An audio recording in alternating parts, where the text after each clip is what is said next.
Younger operatives born after the 1993 blasts took mid-level roles without ever meeting the founder in person, running his networks purely through encrypted messages and trusted intermediaries. By the 2020s, agencies estimated the syndicate's total worth in the billions, spread across real estate, film, and gray market trade, its influence outliving the very headlines that first made it infamous. Officials in India continued to push for extradition, filing fresh charges tied to newly uncovered financial trails.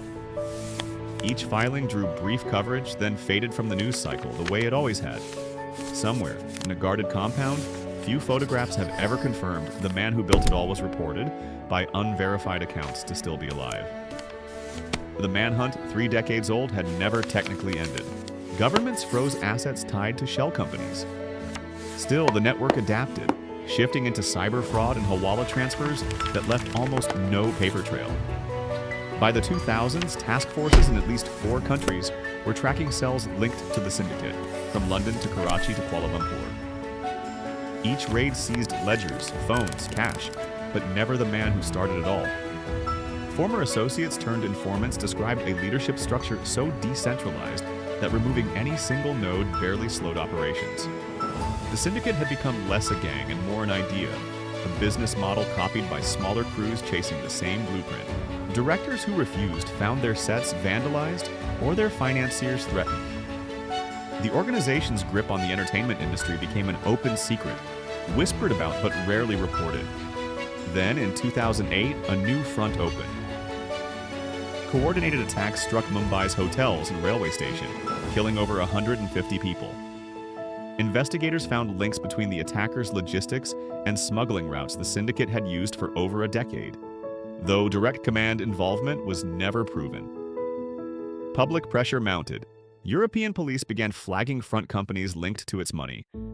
Interpol issued a red corner notice, but the man behind it all remained untouched, protected, according to multiple governments, by intelligence networks that found him useful. Meanwhile, the syndicate diversified again.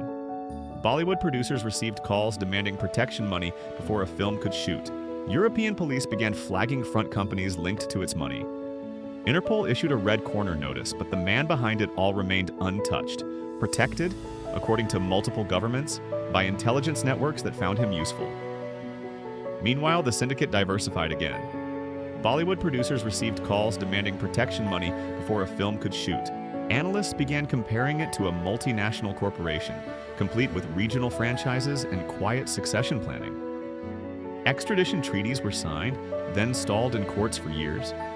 Diplomatic channels raised his name at summits, only for the conversation to move on. Meanwhile, the money kept moving too, threaded through property markets in cities that never asked hard questions about its origin. March 1993.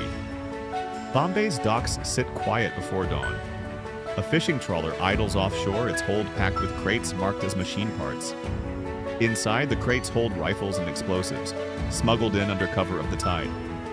Within days, a string of coordinated blasts tears through the city, killing hundreds and wounding thousands more. The attacks are traced back to a network run from outside India's borders, a syndicate built not on ideology but on profit. Its founder had started small: extortion rackets, smuggled gold, betting rings on cricket matches. By the time of the blast, that syndicate controlled ports, film financing, and drug routes across 3 continents. Investigators called it a corporation with a hit list,